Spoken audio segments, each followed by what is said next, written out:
Today was episode 85, and we did pocket change. I think it might say it in the title, but in case it doesn't, we did pocket change of various denominations. So, which is how it usually comes, right? But then sometimes you'll separate the pocket change into pennies, nickels, dimes, quarters, and then you might do a video on one or the other. But I use when I do it on the jaw, then I just put it on the desk and separate it, and I try to get 40, 50 minutes of change, and what I think is 40 or 50 minutes. I'm pretty good at it. I think this one I was like pretty on the nose, like 45 minutes. So that is good. This is the abridged version. The point of this is to really like reduce a 1 hour video to like 10 minutes.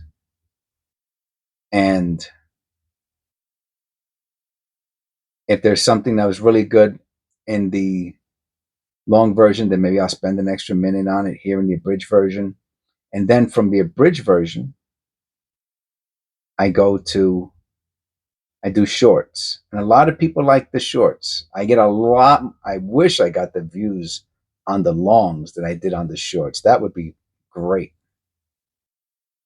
Hopefully one day it does raise to that point. But at this point, the shorts vastly outdo the longs of views, I'm saying. Hopefully that changes. So without further ado, let's look at what we found that was kind of significant. Nothing mind-blowing, but we found some interesting things in episode 85. Look what Jess found. Loose change edition. Loose change? Pocket change. Loose change. That was like that was the name of like a YouTube video or something like that 20 years ago. Okay, pocket change. Let's go. So let's look at everything. This was the total pockets change, dimes, nickels. Those are the zincs we found. Those were the quarters that were in the pocket change. These were, and this is the copper we got. Not much. I'm going to say, 15%, 10%. I think the oldest is like, we got a bunch of 60s in there. If you could tell they look really old. Always amazes me that this stays in circulation, even at 10, 15, 20%. I think that's pretty wild. All right, I'm going to zoom in a bit. Found this real, I can't, again, from 1976 to 2024, the fact that this penny stood in this condition, to me, that's amazing. We found two 1982 coppers. One of them you could tell right away has a lamination error. I think it's that one, right? Yeah. You see the woody lamination error, improper mixture. But they're both 1982 Denver large date copper pennies. And the crazy thing is, it was one after the other, not even with another penny in between. So I thought that was pretty funny or wild.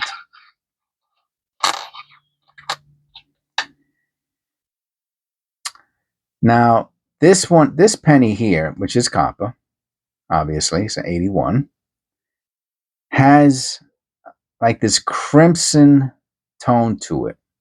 Now, when a penny has a very reddish, like when it looks painted, many times that's annealing. But when the penny has a different color in, like throughout the penny, not just on the surface, I believe that's called sintering. I don't have the definition in front of me. You could look it up. You could correct me. You're probably right and I'm probably wrong. but this could be a sintered penny,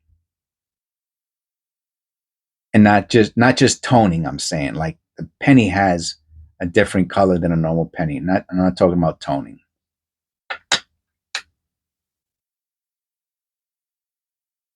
This penny has, I think this is a pretty good example of zinc rot. Let me find it. Where are you at? Is that it? At the back. There it goes.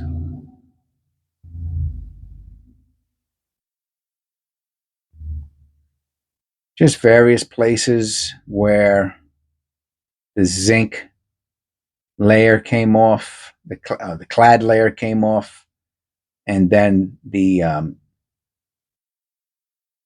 oxidation just, and maybe it fell in water. You know what I mean? The handling of the coin just really deteriorated the metal beyond or below the surface of the clad.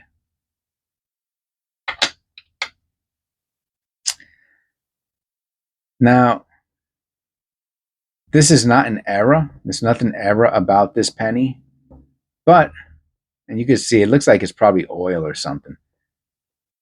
But I just thought it was pretty cool how it had like, or oh, it could be the net. I remember I saw I saw an error.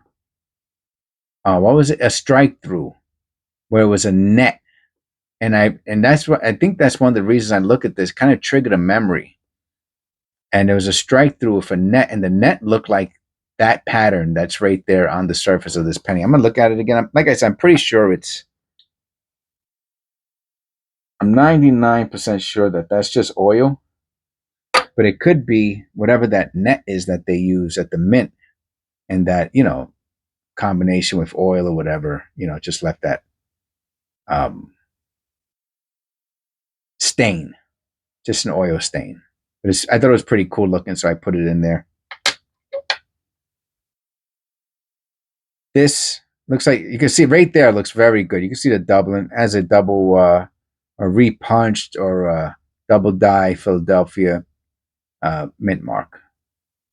Right there looks pretty good. Not there. There. We found a Bermuda 5 cents. And I don't know if this is called a nickel. You can let me know in the comments below. You see how the foreign coins, when you flip them, it turns them upside down? Now, see, the fish is upside down. You have to do this. And now they stay right side up.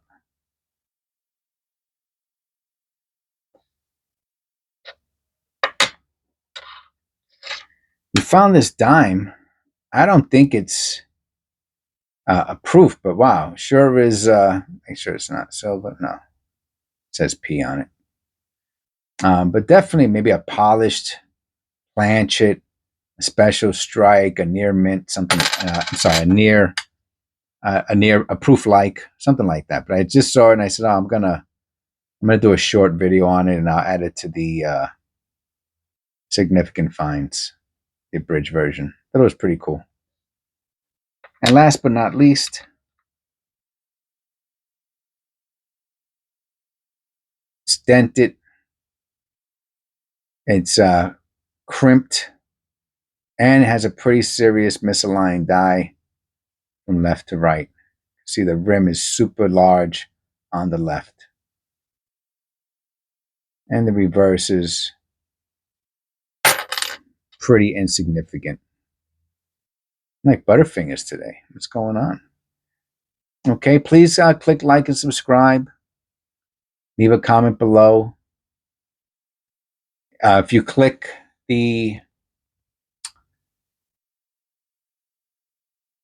watch the long version, episode 85, and I will see you on the next one.